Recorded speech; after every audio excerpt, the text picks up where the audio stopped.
আচ্ছা, আজকে আবার আপনাদের কাছে একটা নতুন টপিক নিয়ে এসেছি। সেই টপিকটা হচ্ছে আমাদের উপগ্রহ চাঁদ।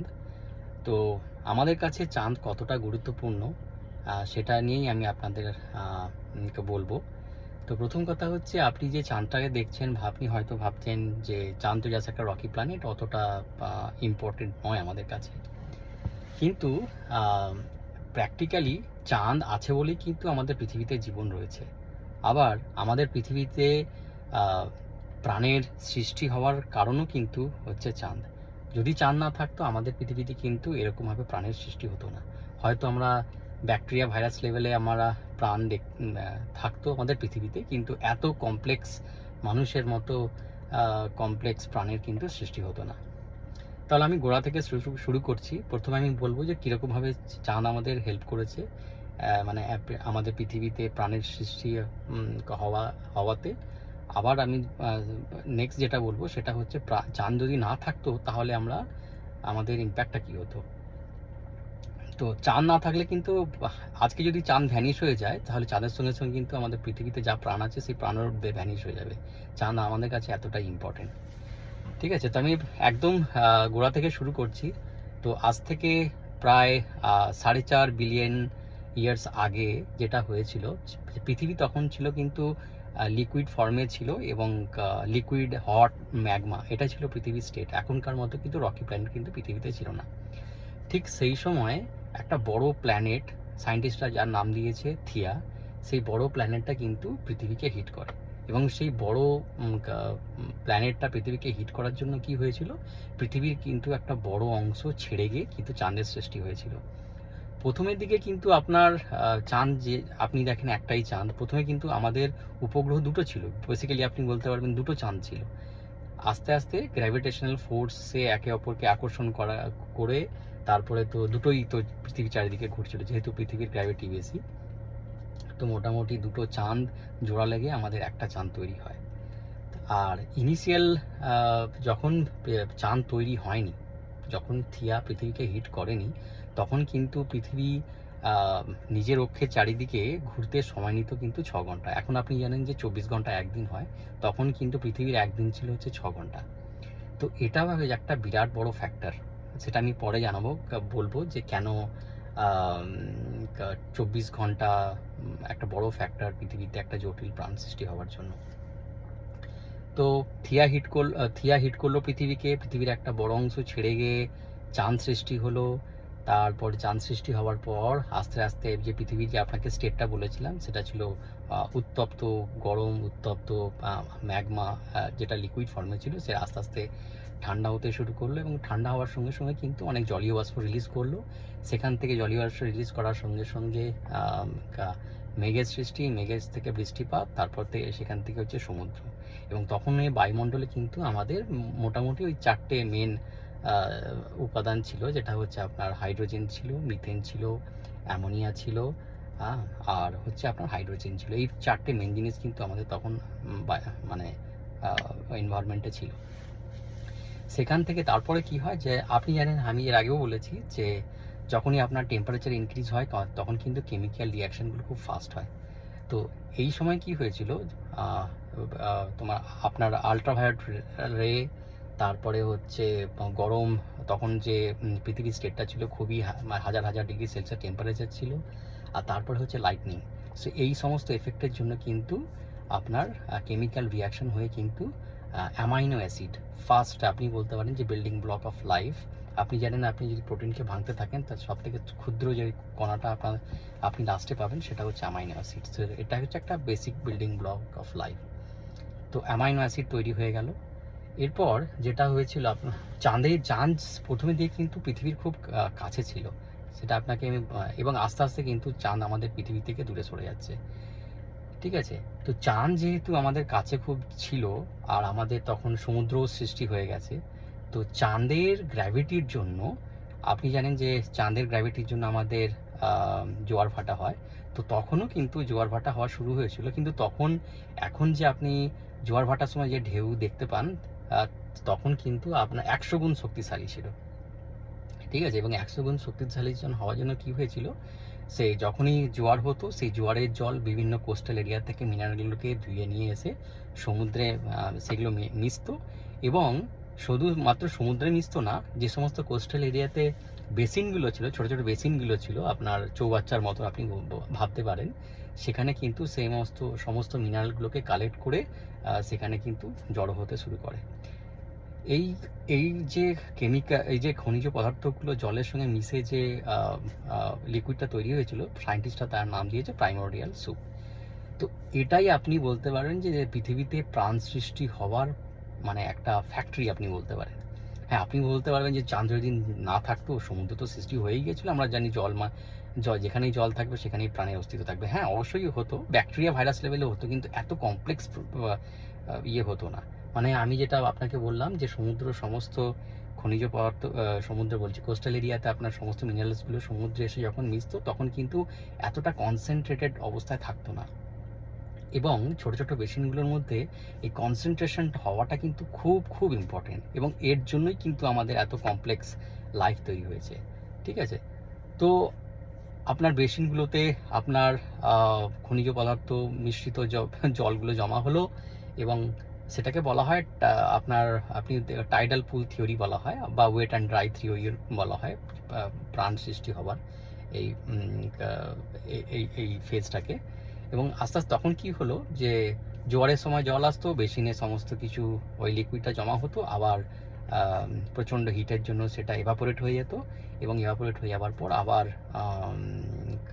আপনার নেক্সট আবার জোয়ার হতো, আবার তখন জল আসতো। এই হয় যে ওয়েট অ্যান্ড ড্রাই হতো না, এর জন্য কি হয় যে আমি আপনাকে বললাম যে ক্ষুদ্র জিনিস অ্যামাইনো অ্যাসিড, তারপরে হচ্ছে যা বেসিক বিল্ডিং ব্লক যেমন হচ্ছে আপনার ফ্যাটি অ্যাসিড, ফ্যাসিয়েট থেকে আপনার ফার্স্ট সেলের মেমব্রেন তৈরি হয়েছিল, তারপরে অ্যামাইনো অ্যাসিড থেকে আপনার ফার্স্ট তৈরি হয়েছিল আরএনএ, তারপরে ডিএনএ সৃষ্টি হয়েছিল, এবং সেগুলো ওই মেমব্রেনের মধ্যে মাঝখানে ওগুলোকে ক্যাপচার হয়ে বা ট্র্যাপড হয়ে প্রথমে ফুলে উঠেছিল, যখন জল থাকতো ফুলে থাকতো, আবার যখন ড্রাই হয়ে যেত তখন আবার শুকিয়ে ফ্ল্যাট হয়ে যেত।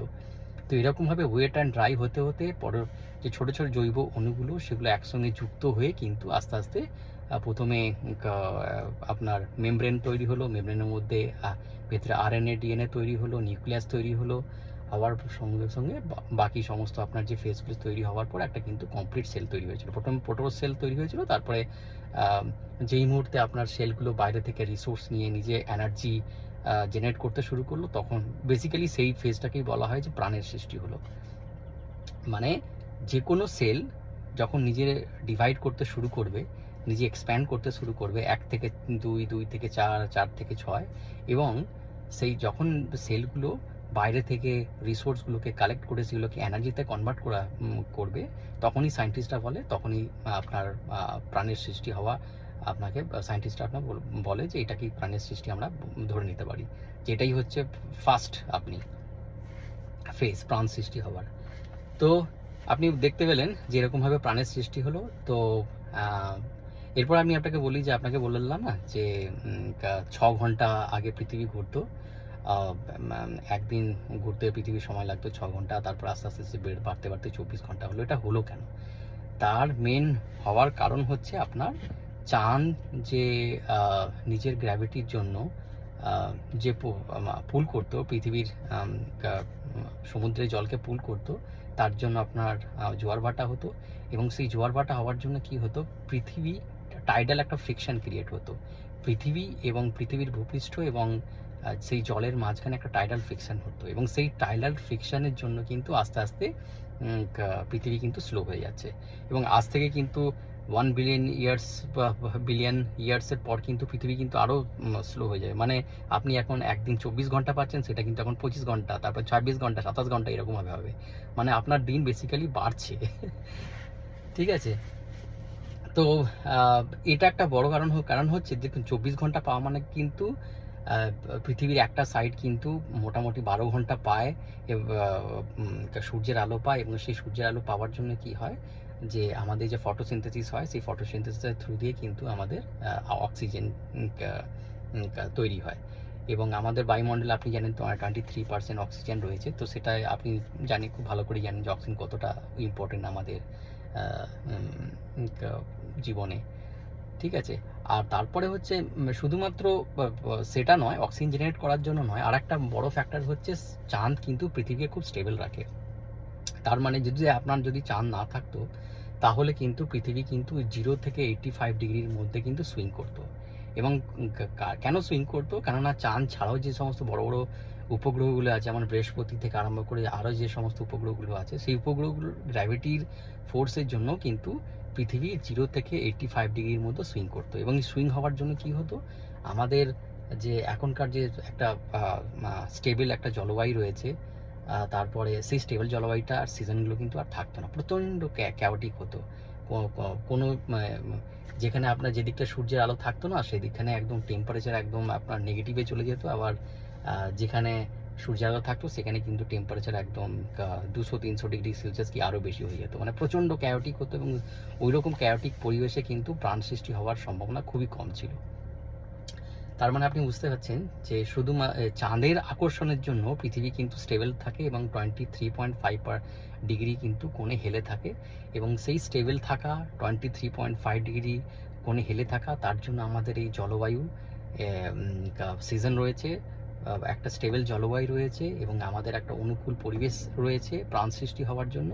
এবং তার জন্য আমরা আজকে এই পৃথিবীতে আছি। আজকে এই মুহূর্তে যদি চাঁদকে আপনি ভ্যানিশ করে দেন, তাহলে কি হবে? পৃথিবী আর স্টেবল থাকবে না। পৃথিবী ওই 0 থেকে 85 ডিগ্রি সেলসিয়াসে কিন্তু সুইং করতে শুরু করবে। এবং সেই সুইং করার জন্য আমাদের কিন্তু যা আপনি ক্যাওটিক একটা পরিবেশ পাবেন, প্রচণ্ড ঠান্ডা, প্রচণ্ড হট, কোনো প্রাণীর পক্ষেই ওই ওই ওই সিচুয়েশনে বেঁচে থাকা সম্ভব নয়। আর একটা বড় কারণ হচ্ছে পৃথিবীর কোরটা হচ্ছে কিন্তু আপনার লিকুইড, ঠিক আছে? এবং চাঁদের গ্র্যাভিটির জন্য কি হয়, ওই কোরের যে লিকুইডটা থাকে, সেই লিকুইডটাকেও কিন্তু লিকুইডটার মধ্যে কিন্তু একটা মুভমেন্ট জেনারেট করে।